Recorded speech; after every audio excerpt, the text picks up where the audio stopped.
Pengertian adab berpakaian.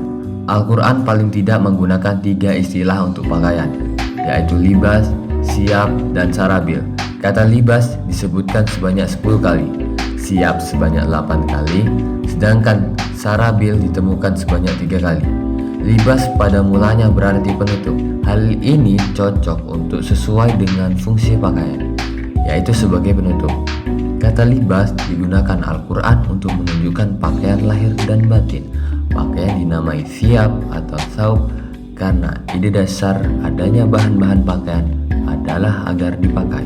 Sedangkan kata sarabil berarti pakaian dalam artian apapun bahannya. Fungsi pakaian. Yang pertama, penutup aurat. Kata aurat terambil dari kata ar yang berarti onar atau aib atau tercela. Keburukan yang dimaksud tidak harus dalam arti sesuatu yang pada dirinya buruk. Dalam konteks hukum agama, aurat dipahami sebagai anggota badan tertentu yang tidak boleh dilihat kecuali oleh orang-orang tertentu. Yang kedua, perhiasan. Sebagai pakar menjelaskan bahwa sesuatu yang elok adalah yang menghasilkan kebebasan dan keserasian.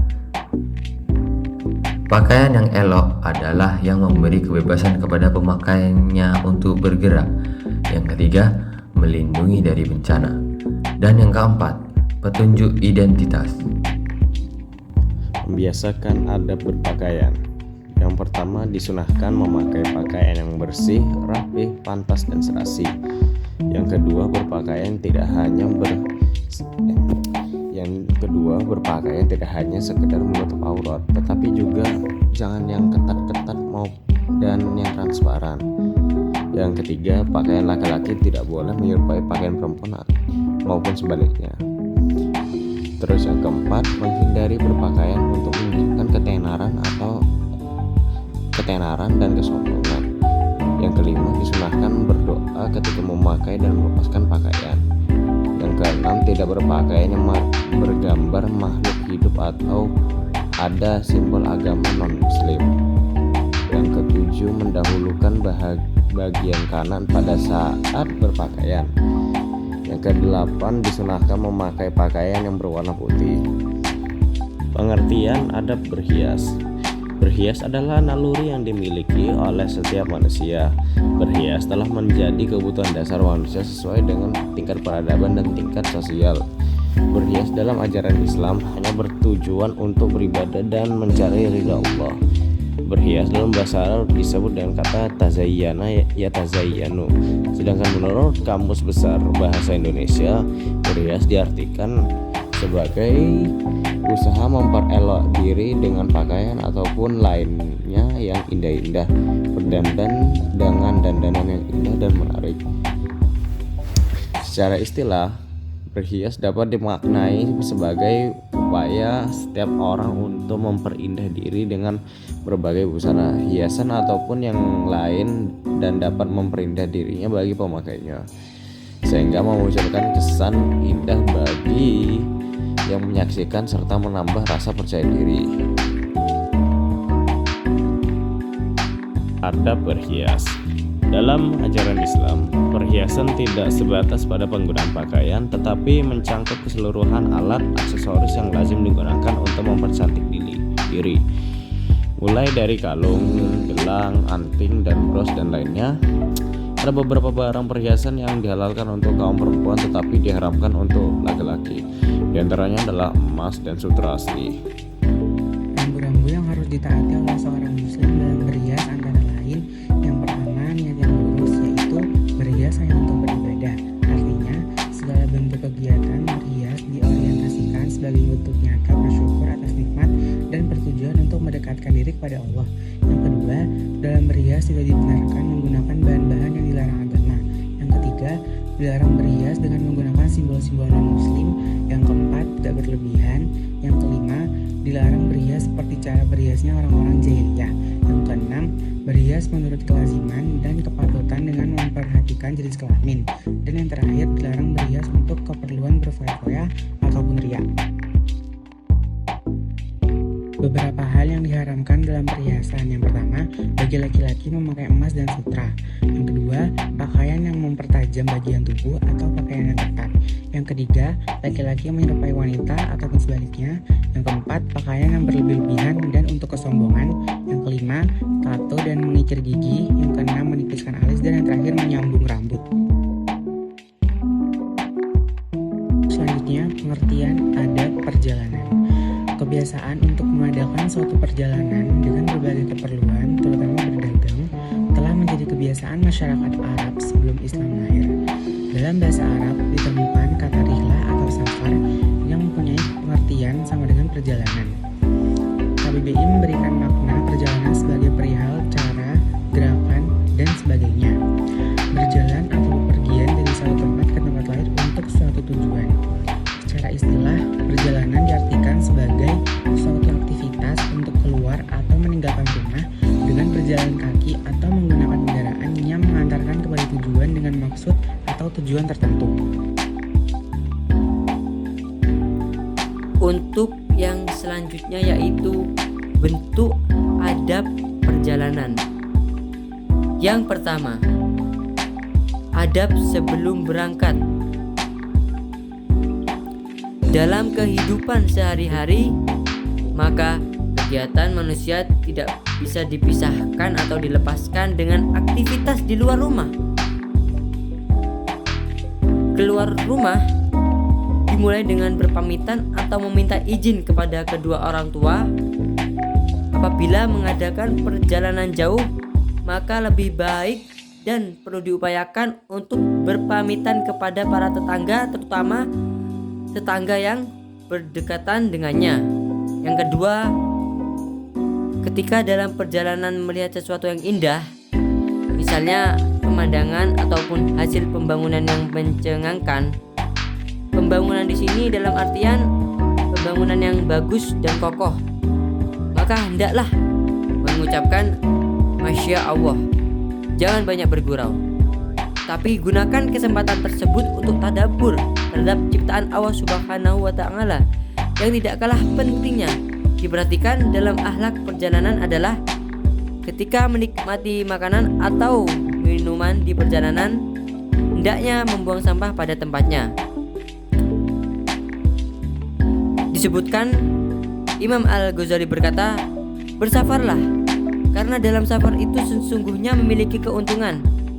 Keuntungan safar diantaranya yang pertama, safar dapat menghibur diri dari kesedihan. Yang kedua, safar menjadi sarana bagi orang untuk mencari hasil usaha. Yang ketiga, safar dapat mengantarkan seseorang untuk memperoleh tambahan pengalaman dan ilmu pengetahuan. Dan yang keempat, dengan safar maka seseorang akan lebih banyak mengenal adab kesopanan yang dimiliki oleh masyarakat yang dikunjunginya. Dan yang terakhir, yang kelima, yaitu perjalanan akan dapat menambah wawasan dan bahkan kawan yang baik dan mulia. Pengertian adab bertamu. Manusia adalah makhluk sosial, maka interaksi antar sesama manusia adalah suatu hal, sehingga kebiasaan bertamu sudah dilakukan oleh masyarakat sejak masa tradisional sampai dengan sekarang ini. Dalam pergaulan sehari-hari, istilah bertamu sering disamakan dengan istilah silaturahim. Memang, di antara tujuan bertamu adalah untuk menjalin silaturahim. Maka dari itu, penggunaan istilah bertamu dan silaturahim sering dipakai secara bergantian. Bertamu atau silaturahim di samping dianjurkan oleh ajaran agama, juga merupakan tradisi masyarakat yang perlu dilestarikan. Dengan bertamu, seorang bisa menjalin persaudaraan, bahkan dapat menjalin kerjasama untuk meringankan berbagai masalah yang dihadapi dalam kehidupan. Ada kalanya seorang bertamu karena adanya urusan kerjasama untuk meringankan berbagai masalah yang dihadapi dalam kehidupan. Ada kalanya seorang bertamu karena adanya urusan yang serius. Misalnya, untuk mencari solusi terhadap problem masyarakat yang aktual. Di samping itu, ada kalanya bertamu hanya sekedar bertandang karena lama tidak bertemu ataupun sekedar untuk mampir sejenak. Bentuk adab bertamu. Yang pertama, memilih waktu yang tepat. mengetuk pintu atau membunyikan bel, tamu laki-laki dilarang masuk ke dalam rumah apabila tuan rumah hanya seorang wanita. Memperkenalkan diri apabila tuan rumah belum kenal, mengucapkan Assalamualaikum maksimal 3 kali dengan pelan-pelan.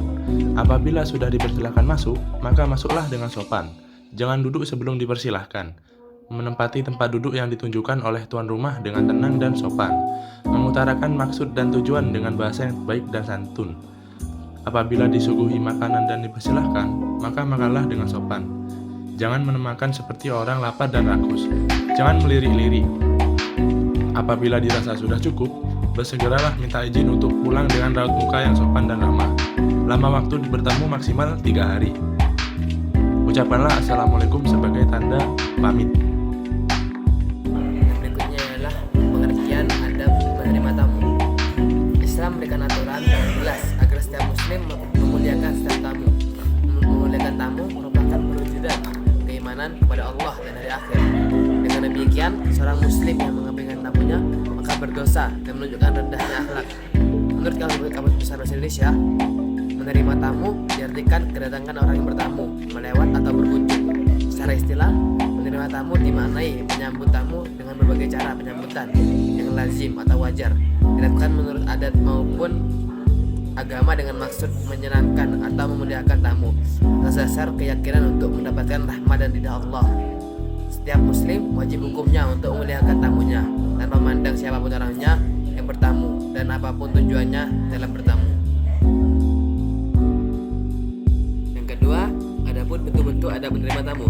Dikisahkan ada seorang tamu yang datang ke rumah Rasulullah SAW. Orang itu adalah musuhnya, namanya Adi bin Hatim. Setelah negerinya dikalahkan oleh pasukan Islam, ia melarikan diri ke Romawi, kemudian ke negeri Syam. Dari Syam, ia melarikan diri ke Madinah dan berkunjung ke rumah Rasulullah SAW. Rasulullah menyambut kedatangan Abi bin Hatim dengan ramah, meskipun beliau mengetahui bahwa Abi bin Hatim ia adalah musuh. Beliau jabat tangan dengan Abi bin Hatim dengan hangatnya, dipersilahkan masuk dan duduk di atas tempat duduk yang lembut, semacam bantal, sedangkan beliau sendiri duduk di lantai. Diajaklah tamu tersebut untuk berbicara dengan ramah dan suasana keakraban dan persaudaraan. Tamunya itu sangat terkesan dengan keramahan dan kesantunan Rasulullah dalam menerima tamu. Akhirnya tamunya yang bernama Adi bin Abi Hatim itu masuk Islam. Apabila kedatangan tamu, dalam memperhatikan hal-hal berikut, yaitu berpakaian sopan. Yang kedua, terimalah tamu dengan sopan santun dan ramah tamah. Jawablah salam dengan ucapan Waalaikumsalam warahmatullahi wabarakatuh bila memberi salam. Yang keempat, tunjukkanlah wajah yang senang tanpa membedakan siapa tamu yang hadir. Yang kelima, apabila wanita yang sendirian di rumah, dilarang menerima tamu laki-laki. Yang keenam, ialah mempersilahkan masuk dan langsung menyuruhnya duduk. Yang ketujuh, yaitu menyuguhi hidangan dan minuman. Yang kedelapan, apabila tamu tersebut ingin bertemu orang tua kita, maka segeralah beritahu orang tua kita. Yang kesembilan, ajaklah bicara dengan penuh kehangatan dan keakraban. Yang kesepuluh, jawablah salam apabila tamu mengucapkan salam untuk pamit pulang.